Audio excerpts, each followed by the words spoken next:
Welcome, fellow entrepreneurs, to the Entrepreneur Adventure Podcast, where we talk about Amazon Wholesale and how you can use it to build an e-commerce empire, a side hustle, or anything in between. And now, your host, Todd Welch.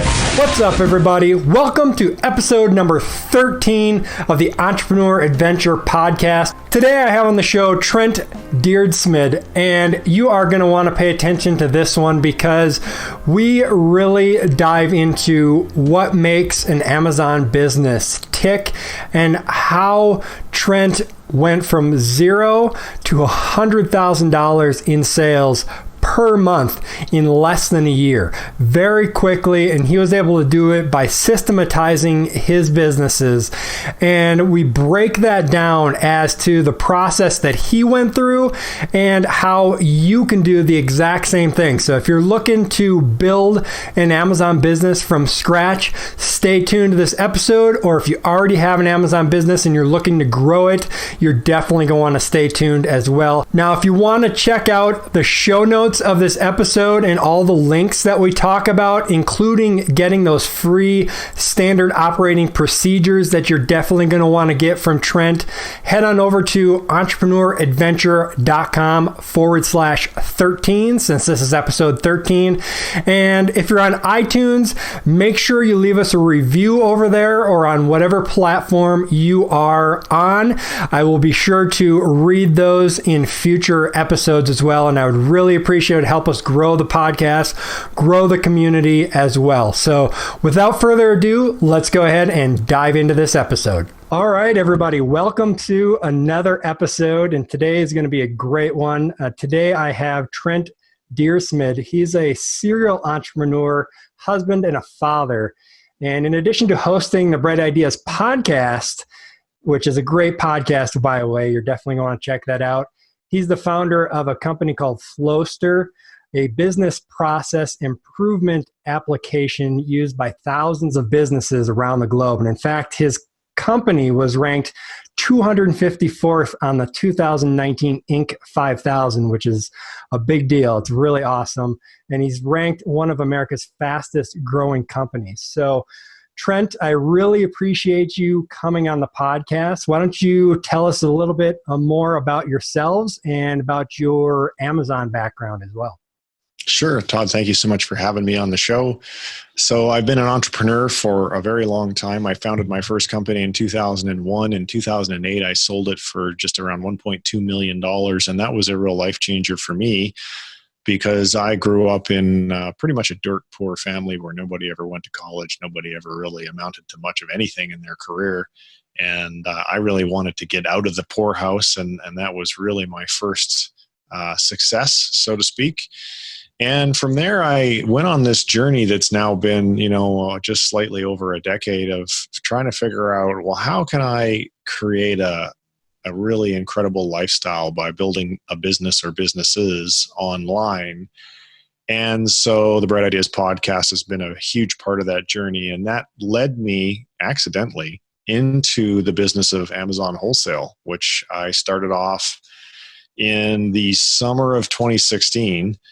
And because I'm very, very, very focused on systems and delegating work that I don't want to do to other people, particularly virtual assistants, I was able to grow that business really quickly. We went from $0 to over $100,000 a month in just 5 months. We did a couple of million in our first year, and ultimately that company has helped us to get that Inc. 5000 ranking that you mentioned when you introduced me. And that led to a whole bunch of other things, which I'm sure we'll probably talk a little bit more about as we get through the interview. But it's been a phenomenal ride, to say the least. Yeah, for sure. So that very first business that you started and sold, for how much was it? 1.2 million. 1.2. What was that business in? It's still in business to this day. It's an IT services company called Dyrand, Dyrand.com. And when we started it, there wasn't really an industry term for what it is now. It's called a managed service provider, or MSP. And basically what we did was, rather than have people drive around in cars and go fix computers in the companies of our clients, like in their office, we figured out how to connect through the internet and remotely control the computers, which is how it's done today. But back in 2001, it was not very common. And we would remotely administer servers and apply patches and do security monitoring and backups and a bunch of stuff that I had no idea how to do any of that stuff, by the way. So I guess the first takeaway there for people is don't let lack of knowledge necessarily be a limiter about what business you might get into. In my case, I solved that problem by finding a co-founder who was technical and could do the work, and I figured out I could market it and sell it, which is exactly what happened. And so that was, as I mentioned, I didn't go to college, and so that was kind of like my undergraduate and graduate degree, all sort of in business, all wrapped up in a nice 8-year bow, and I learned a great deal. Probably the biggest thing that I learned was the value of creating business processes, systems, or standard operating procedures, as they are commonly referred to. And that happened largely because I struggled for a long time to get that business to achieve profitability. And as a part of my journey, I read Michael Gerber's book called The E-Myth. I learned all about the importance of, hey, if I'm the CEO, I should work on the business and not so much in the business. And that really, really stuck with me. One, because I saw the results that it achieved for many other people. Two, because I saw the results that it had started to achieve for us. And three, because I loathe having to do the day-to-day stuff over and over and over again. It's just not my thing. I'll do it all in the beginning, but most of same with the Amazon business was a perfect example. So sourcing products using the wholesale model on Amazon requires you do the same thing over and over and over and over, like thousands of times. Yeah. And it's mind-numbingly boring. And so I figured out, okay, well, I'm going to do this one time so that I can create a document, which in the beginning was just a Google Doc. It's evolved much more than that now, and now it lives in the software company that I created. But in the beginning, it was just Google. And I wrote detailed instructions on how to do each step of the sourcing process as I was doing the sourcing process, because I never wanted to do it again because it's just so mind-numbingly boring and repetitive. And so then I would hire virtual assistants to follow these instructions and do the thing. And because I had the ability then to tap into so much more labor capacity than I would have if I was just sitting at my desk doing the thing, that was the primary driver of why we grew so quickly. Because in the wholesale business, even though it's a quote unquote e-commerce business, it's really just a lead generation business. It's like B2B sales, because you're looking for suppliers that you can then reach out to, start a conversation with, and ultimately, if the conversation goes in the correct direction, you'll form a relationship with them. It's not really any different than being a marketing agency looking for clients. The difference is, instead of sending them an invoice for however many hours I worked on their account, I make my money by buying and reselling their inventory. And so we simply outproduced our competitors. And what I mean by that is we generated more leads, we sent more emails, I booked more appointments in my calendar. In the beginning, that's all I would do. For 6 months, I just talked to suppliers that slotted themselves into my calendar. And I would talk to 3, 4, 5 suppliers a day, day after day after day after day after day after day. And enough of them said yes, that we secured enough product lines that we were able to grow at the high rate that we were able to grow at. Perfect. So real quick, it sounds like we have actually a similar background. I wasn't nearly as successful as you, but my first company was a company called TC Tech's Computers in the same space as you were at. And I ran that for about 10 years and sold that to one of our employees.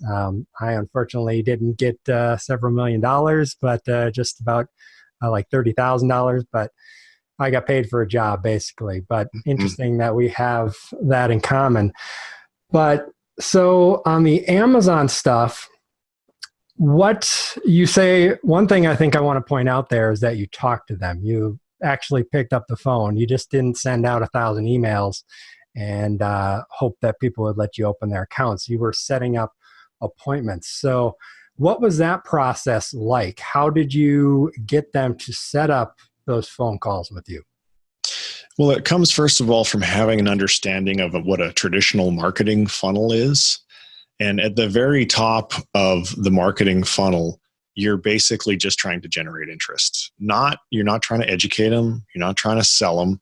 You're just trying to get them interested enough to have a conversation with you. And there's a whole process that I actually teach now in a coaching program that I've launched, because I've realized how many people struggle in not just Amazon businesses, in business in general, people struggle to generate leads because the lead generation is like, if you think about a metaphor of, say, building a house, well, if you've got lead gen working really well, it means the front door is open and people are walking in. They're interested. They want to see what's inside the house. But can you put up a front door without a foundation or walls? No, you cannot. And so it comes down to really understanding how to create authority for yourself so that people want to talk to you, so that they believe you're highly skilled in the area that is of interest to them. That's part of it. And the other part is making sure that you have positioned yourself correctly. And I see, I did a coaching call yesterday with one of my students who, when we looked at, her Amazon business website, the positioning was awful. So let me give you a really simple example that is, hopefully will make this super easy to understand. So let's say, and we'll use a metaphor. Let's say I want to sell catnip. That's my thing. I'm in the business of selling catnip. Okay, so I'm going to stand in the middle of a room and I'm going to hold a bag of catnip, but the room is filled with dogs. How successful am I going to be? Does it matter how hard I try? Does it matter how much catnip I have? Does it matter how many different flavors of catnip I have? No, because there's no I've positioned myself completely incorrectly for my audience. If my audience is a room full of dogs, I need dog treats. I need stuff that dogs want to buy or chew on or play with or whatever. So when you're generating leads in Amazon Wholesale, you have to understand and communicate what suppliers want. And you can't just guess. There's a very specific process that I take my students through, which is all completely data driven, so that you can figure out what are the exact words that I need. And hopefully there's like 5 to 6 words, key words. And these are the words that your target market is using to describe their goals or their problems. The exact words. And when you get the exact right words, which you can obtain if you do the process correctly, and then you combine that with the right images, which are kind of speak to the subliminal or the subconscious mind and how persuasion works. You do that, and then you get enough people looking at that landing page, you're going to get, like, you can't help but get results, because now you're in the room full of dogs, you're holding dog treats, and you're saying, come get them. Mm-hmm. But what are the dogs going to do? They're all going to attack you for the dog treats because you have exactly what they want. So I don't think we had it perfect in the beginning, and we can have continued to refine it over time. But that we did a pretty good job right from day one of figuring out what those words were, what those problems were. And a lot of that came, I wasn't so scientific back then, but you said I talked to a lot of people. So what do you think happens, excuse me, when you have the same general conversation over and over and over and over with a whole bunch of people in the same niche? The same words keep showing up. The same problems keep showing up. The same goals and desires keep showing up. And so while I wasn't super scientific back then like I am now, I was at least smart enough to figure out, so the top 3 problems are I'm going to put those on the homepage of my website and say, I will help you solve these 3 problems. Do you want to talk to me? So that, because what happens is people are going to get your email and they're going to do 1 of 2 things, maybe 1 of 3, but 1 of 2. They're either just going to delete it, in which case it really wouldn't matter what's on your website because they didn't open the email, or they're going to open it and they're going to read it. And before they reply, depending upon how well you've crafted the message in your email, what words you used, they're probably going to go to your website or your LinkedIn profile, especially if in your footer or your email signature, you've conveniently for them placed links, which you should. And then they see the words that they need to see on your LinkedIn profile and on your website. And they're the very same words that they would use to describe to their boss or colleague or subordinate what are my top goals or problems with respect to the Amazon channel this year? If you do that right, well, when they go and check you out, in 3 to 8 seconds, you've passed the smell test. And in doing so, you have significantly increased the likelihood that they're going to talk to you. And then when you can get a supplier to agree to talk to you, you're 80% of the way to the finish line. Because in this point in the market cycle, most suppliers, they're not talking. Nope, go away. Don't want any more Amazon sellers. And they're not even replying to your emails. And that's happening because the vast majority of people reaching out to them, they don't have the correct positioning, and they don't have much authority. So if you haven't got those two things figured out, you can send 1 million emails or spend $1 million on ads or make 1 million cold calls or whatever you'd like to do, and you're not going to get the results that you're after. Yeah, for sure. And so it sounds like, if I break down the process, that you were basically finding leads and then sending them some kind of introductory email with your website in the bottom. They were clicking over to your website, and if they liked it, then there was a button there to schedule a call? Yep. And okay. I just wanted to tell a specific story to illustrate this point, because this account was a big win for us. It happened in month 5. It was a supplements company.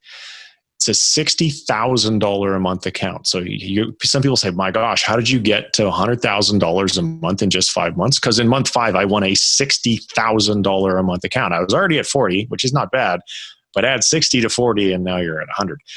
This guy, and I wish I could, I don't think I could quickly put my fingers on a copy of the email, but it basically said, holy cow, I am so glad that you wrote us. We are actively looking for a new third-party seller, and we're already in discussions with NetRush and eTails. I looked at your website, and we absolutely have to talk. So for those of you who don't know who NetRush and eTails are, these are $100 million a year companies. I am 4 months in business at this point in time, and some guy is now inviting me to compete against $100 million companies. So first of all, if I didn't have the right position, if I didn't send a lot of emails, I would have been less likely to have ever found him. If I didn't have the correct positioning on my website, there's no way he would have replied to my email, because he was already 2 weeks into the process of evaluating NetRush versus eTails and which one should we go with. And obviously the story is a happy ending, because we beat both of those companies and we snatched the account, and I was able to get to my $100,000 a month within 5 months. Positioning and credibility was absolutely key. I never would have had a chance to get on the phone with this guy. And as luck would have it, he and I super hit it off. And that absolutely played a role in our winning the deal. But that's just the way life is. People do business with people that they like and that they trust. He and I, and everyone who's listening to this, who's been in business for more than 3.5 seconds, has had at least one call with a prospect where you just clicked right away. It just happens. It doesn't happen all the time, but it does happen every now and again. This guy and I, that's what happened. So he decided in his mind, probably within 5 minutes, that he'd picked me because we hit it off. But if I never got to speak to him on the phone, none of that would have happened. And if I didn't have my positioning down and I didn't have authority already, I never would have got to speak to him on the phone. Very nice. And yeah, I think it's super important to show yourself and represent yourself as a real business. Like you said, a lot of Amazon sellers that are in this, they're completely unprofessional, don't want to talk to anybody. They just want to send emails, open accounts, and sell they stuff. Have horrible websites, incomplete LinkedIn profiles. They have no positioning and authority. And unfortunately, those folks will send thousands of emails. They'll get no results, and they will conclude, oh, Amazon Wholesale doesn't work, which is a load of crap. Yeah, I have kind of a similar story. I've contacted lots of brands, and a lot of them say no regardless of the work that you put in. So I want to put that out there that you're not getting a yes all the time. Those are still you got to work for them. But one of the companies that told me no but I was nice with them and talked with them and told them kind of things that I can do. I think it was maybe a year later or over a year later, they sent me an email and said, hey, do you want to sell our stuff now? We're sick of Amazon selling it for us. They're making us send it all over and do all this stuff. And I'm like, yeah, for sure. And now that's my biggest account and really help driving my business forward. And I have another one right now that...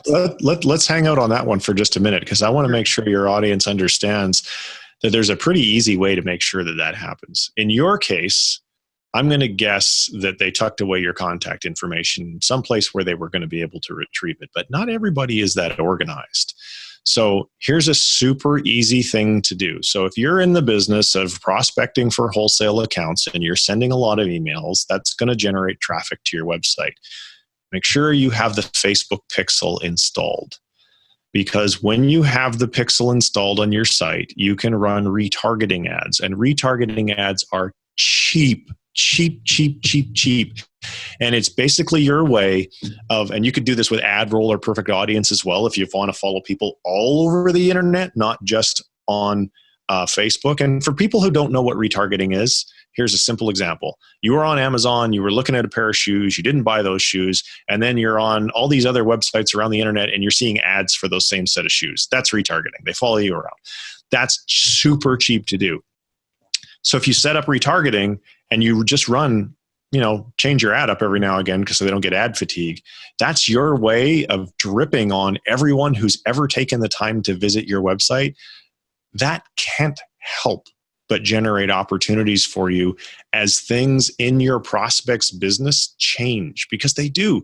You have to understand that the guy you talked to before or the gal you talked to before, they could have got promoted, they could have got fired, they could have got quit, the company could have got bought, their existing partner could have gone out of business, they could have been selling. I mean, there's so many things that change literally from month to month to month. If you haven't devised some systematic method to keep what I call top of mind in your audience, you're decreasing your opportunity to win. Yeah, that's a really good idea. And I'm not sure why I am not doing that on my wholesale website, because I'm doing that on the podcast website and on my private label website. So I need to start doing that. That is a good tip. I'm definitely going to start that. But yeah, it comes back to the power of building those relationships, right? Because another company that I am hoping to be able to get an exclusive or be one of the handful of companies that are allowed to sell their products. I used to sell, and they had tons of problems or have tons of problems with counterfeiting products that they're trying to get rid of. And they basically sent an email and said, we are going to stop selling to all of the Amazon sellers. And I immediately got a hold of the sales rep that I was working with, like, what's going on?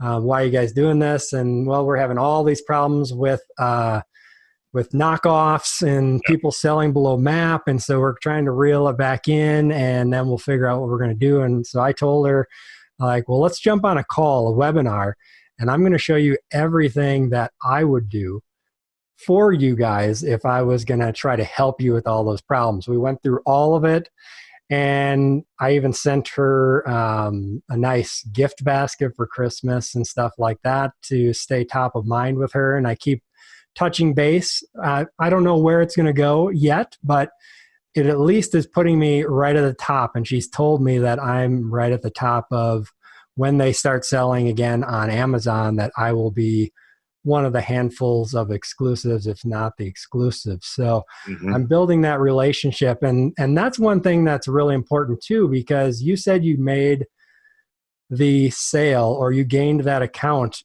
over $200 million companies.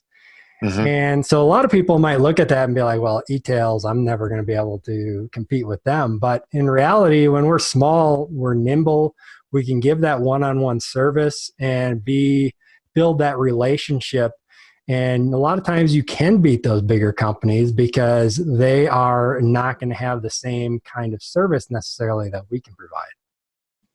Yes, absolutely. And especially in the case of e-tails, which is a very, very poorly run business, or at least it was at the time. I don't know how well it's run now. You're not going to get any service at all. They've got a bunch of college kids prospecting for accounts, and their sales pitch is, you're going to harness the power of e-tails. Well, what are you going to do for me specifically? Well, you're going to harness the power of e-tails. And I know that because my wife went on a stealth visit to their actual conference where they pitched suppliers, and that was pretty much their sales pitch. And some people, surprisingly, fall for it. Yeah. Just being the big gorilla in the room sometimes will get people to pay attention. Yep. But yeah, I mean, most of the time, if I see a really bad listing, it's Amazon selling on it or one of the other big guys that's selling that product. And I feel so bad for those brands. I'm like, I wish you would listen to me and let me take that over for you, because you'd be selling a lot more stuff. But it's really mind-boggling how horrible some of these listings are. Yep, absolutely. And so how you do that is you go to that brand and you say, look, I know you don't want any more Amazon sellers, but I want the opportunity to show you what I can do. Why don't you give me one of your products that nobody else wants? Give me one of your moderate movers and give me 90 days. And I'm willing to do all the legwork that I need to do. And if I can meaningfully increase the sales velocity of that slow laggard product that you have, imagine what I could do for the rest of your product line. And I'm willing to do this on my dime if I achieve a certain goal that you'll grant me access to all of your fast-selling products. Is that a fair thing to ask? Yeah. And then you just be quiet. Most times the answer to that is going to be, yeah, that's a fair thing to ask. Now, there might be some conditions on why they couldn't do that, and those conditions can be very real, and you won't get an opportunity.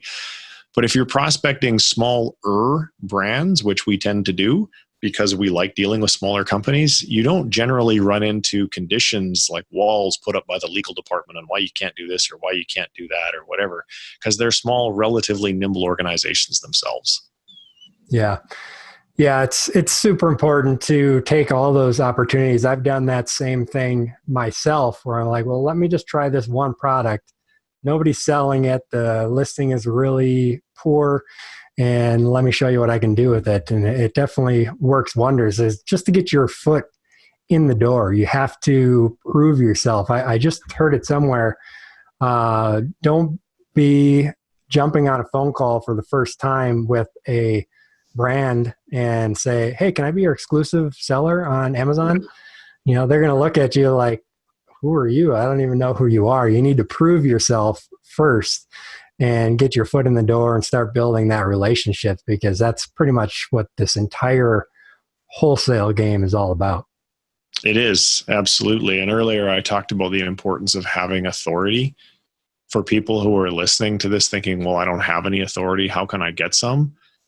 There are ways to fast track authority that I teach in my coaching program.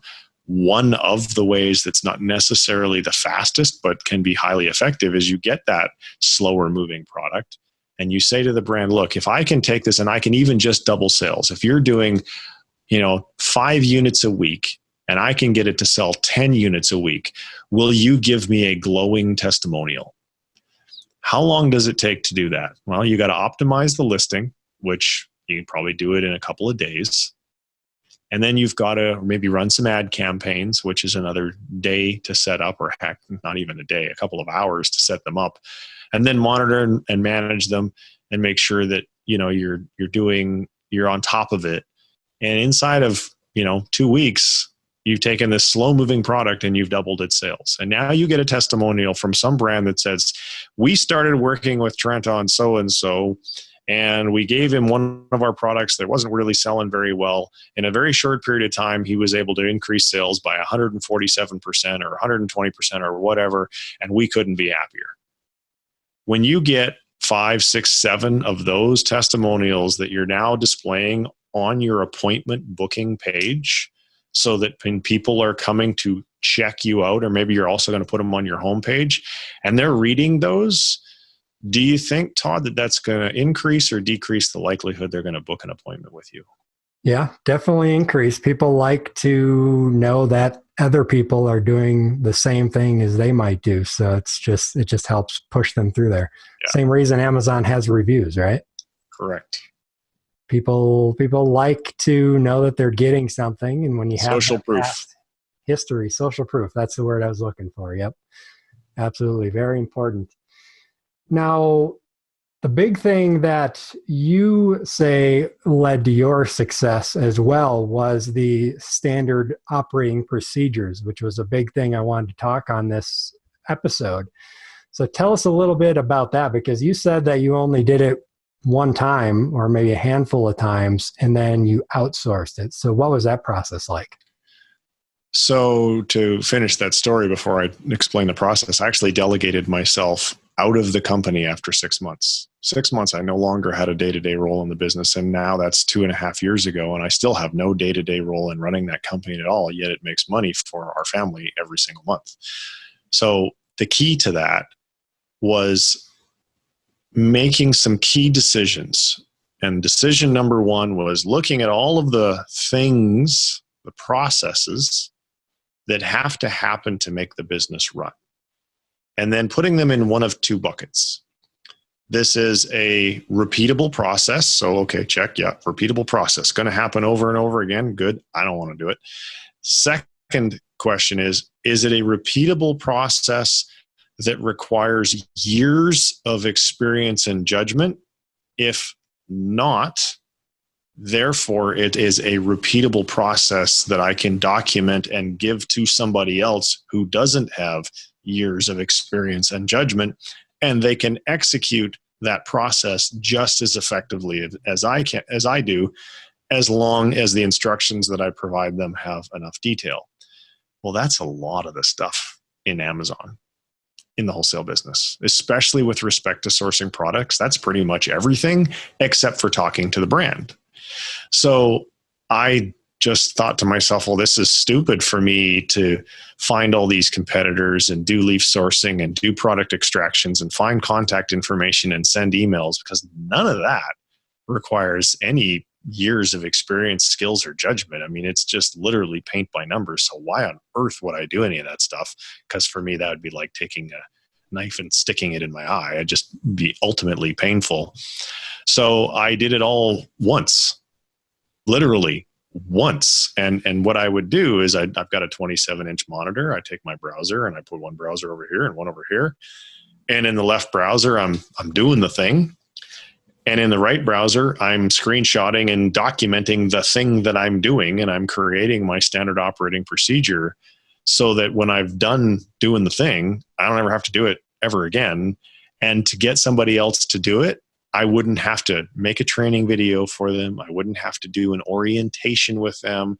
I wouldn't have to look over their shoulder. I could literally say, there's the instructions, go do it. It's just like when you buy a recipe book and you want to bake a chocolate cake. You don't have someone come into your house and flip open the recipe book and hold your hand as you go through the recipe book. You just read the recipe and follow the instructions because it's a well-written recipe with lots of pictures and details.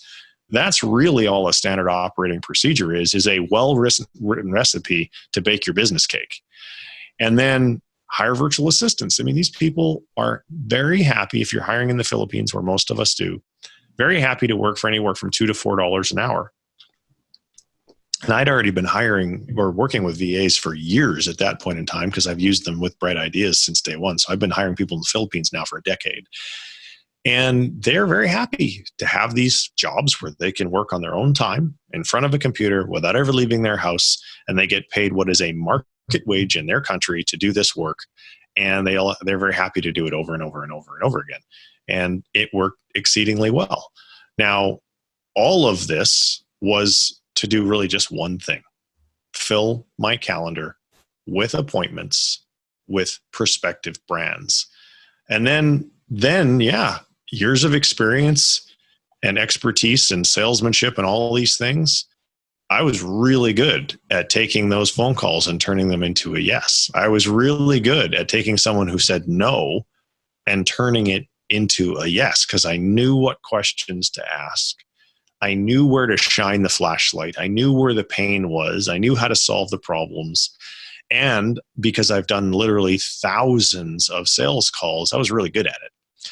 Now, even that, eventually, I fired myself from doing. Now, did the guy that I hired, who then did that job for 2 years, was he as good as me? No. But was he good enough to get 70 or 80% of my results? Yes. And now I don't have to do that work anymore. And what if I hired a second guy? Now I've got two guys and he's doing 70% of my results and he's doing 70% of my results, or two girls or whatever. Now together, they're doing 140% of what I can do, which is more than I can do because I can't replicate myself. And I don't have to do that job anymore. Because that, honestly, in the sourcing business, doing those calls over and over and over again, they're pretty repetitive. And it's not the most, for me at this point in my career, it's not the most intellectually stimulating work in the world. I like to do things that really keeps my brain engaged. So I didn't want to do that either. So I wanted to delegate that. And so I created training videos, I created documents, I created scripts, and there I was more involved in the actual training of the employee that I hired. But that's how all big companies work. CEOs don't do everything. They direct people to do things. Yeah, absolutely. And I'll just play devil's advocate for a minute. Sure. Say, well, Trent, you sold a business for a couple $1 million. You were a millionaire. You can afford to give people jobs and have them do it for you. But I'm someone, I make $40,000 a year. I have a full-time job and 2 kids, and I'm trying to start a business. Amazon looks interesting to me. So how would I get going when I can't even take a phone call in the middle of the day? So that is it's a good objection. I want to quantify a few things. I didn't get a few $1 million. As a matter of fact, by the time I paid the taxes and paid off my investors, I got less than $1 million, and that money was paid to me over 4 years. And that was paid off long before I ever started this business. When I started my Amazon business, we were actually not nearly as well off as we are today. Now, that said, I still did have a full-time effort to be able to put into the business. I have plenty of people who use my standard operating procedures in their Amazon business to grow that business while they still have a full-time job. Josh Lucas, Wade Tarbett are 2 names that come to mind right off the top of my head. Wade comes to mind because he's got a 50-hour-a-week job.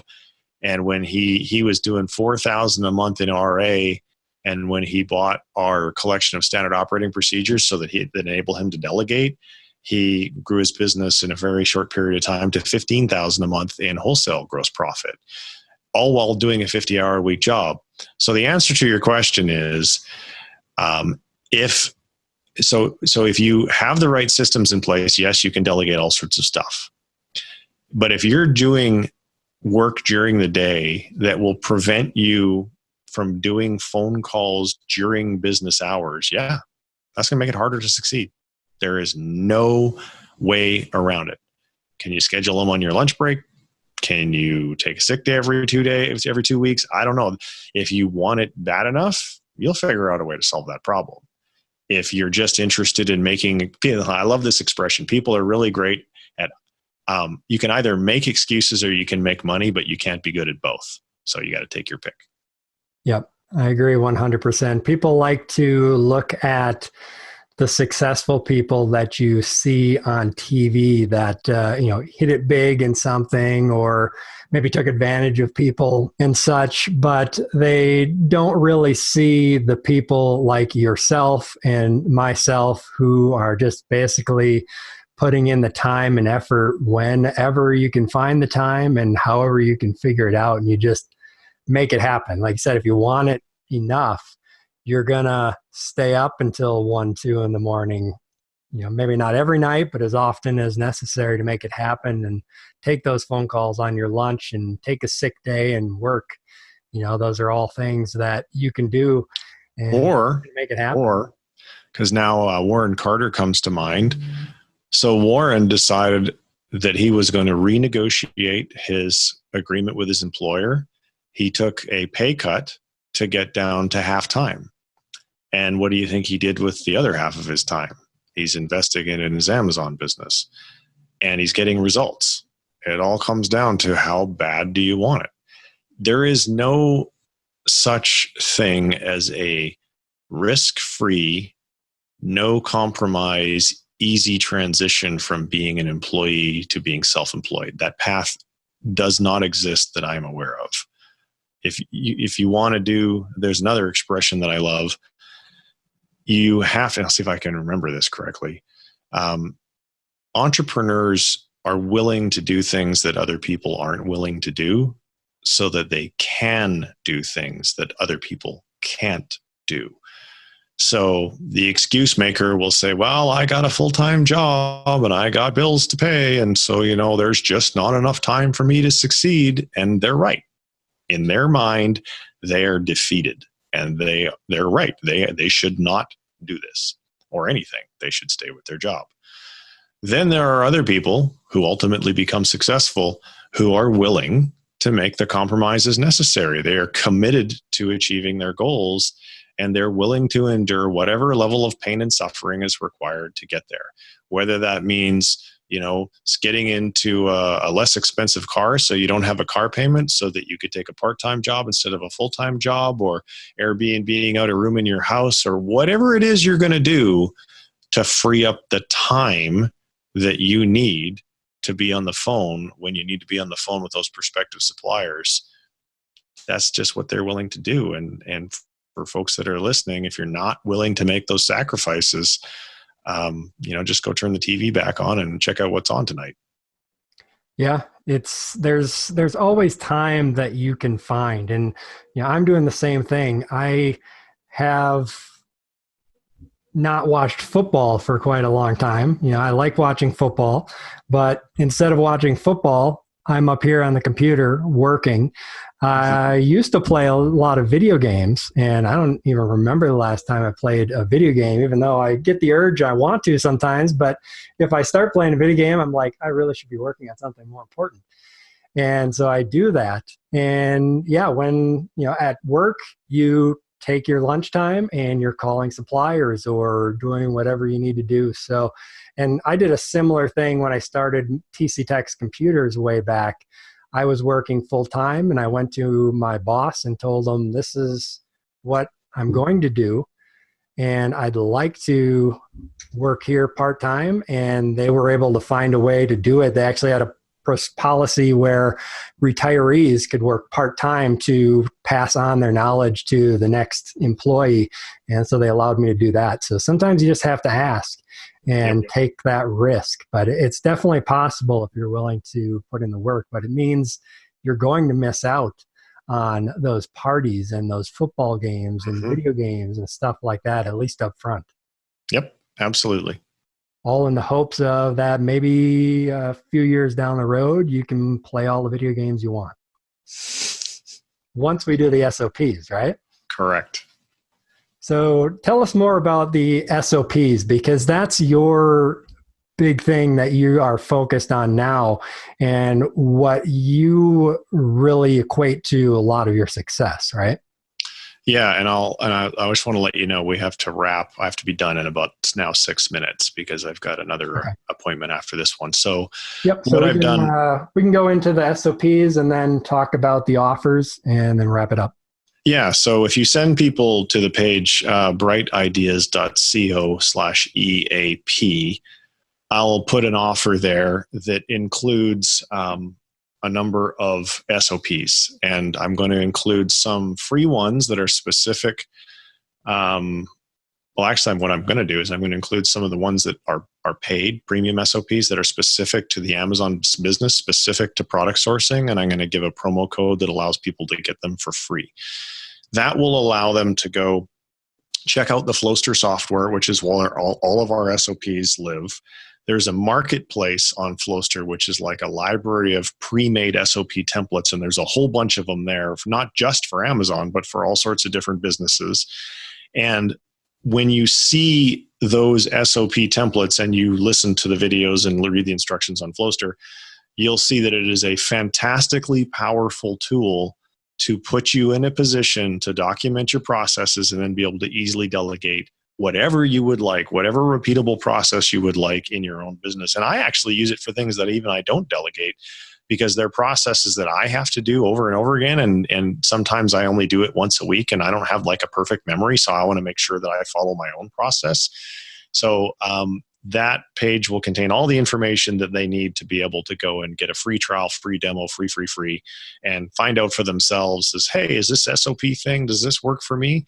I will tell you, I am not the inventor of the idea of documenting business processes. I am not the inventor of the idea of delegating or building a team. I'm just a guy who has had a particular amount of success as a result of my decision to do so. And as a result, now I kind of have this reputation in the Amazon world as the Amazon SOP guy. We do sell an entire collection of pre-made SOPs, and there will be a link there as well for that in case people want to be able to get, like, I think we sell 70 or 80 of them in a package together, which that's why my wife and I no longer work in our Amazon business. It is now run by an employee and a couple of VAs because all of those processes exist.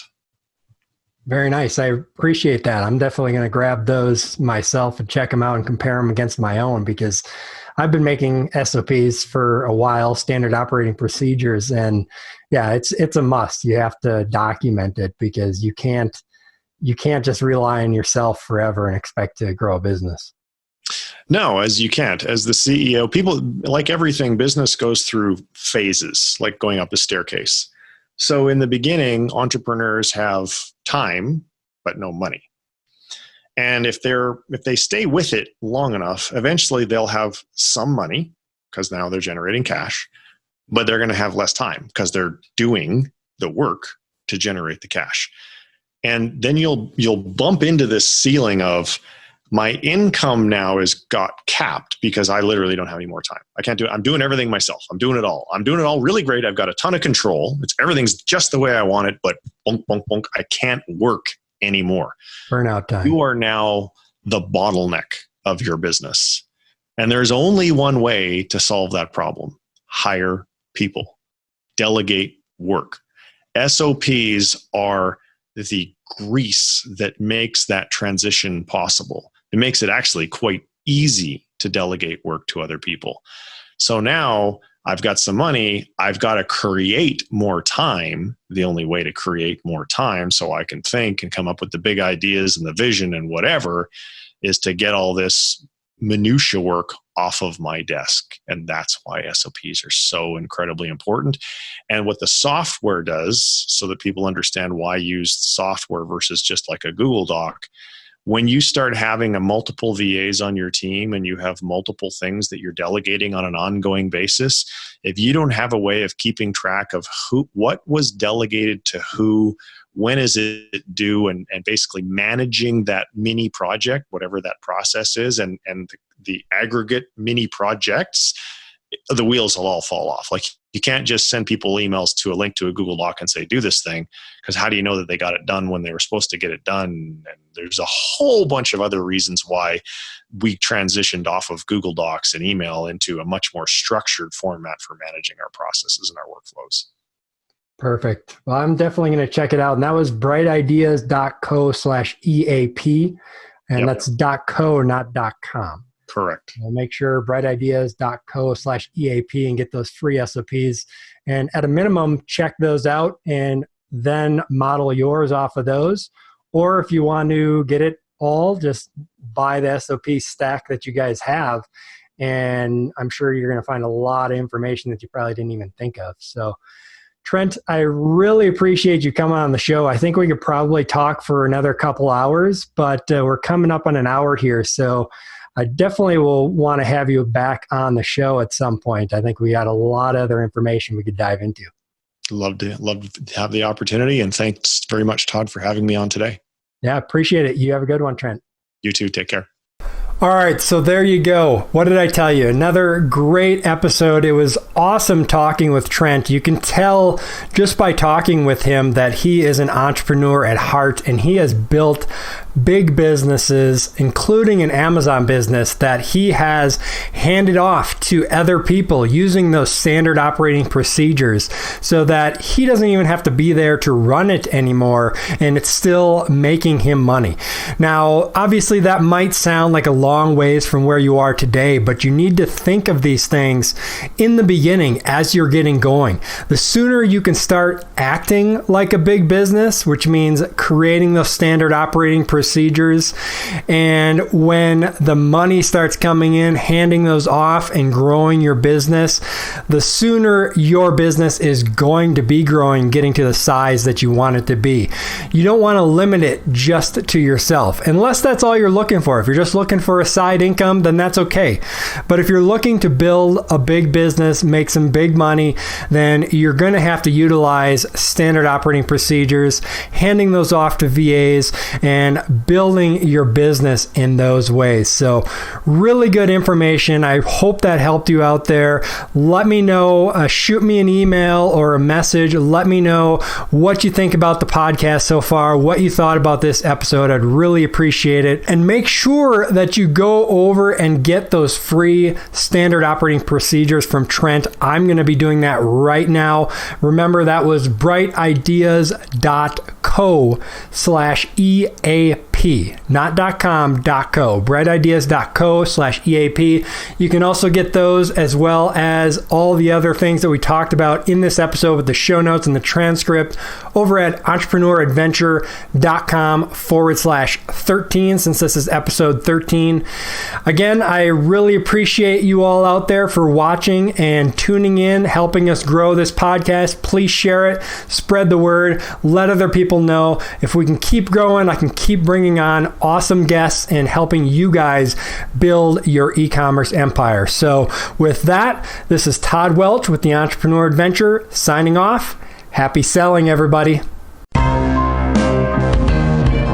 This has been another episode of the Entrepreneur Adventure Podcast. Thanks for listening, fellow entrepreneur, and always remember, success is yours if you take it.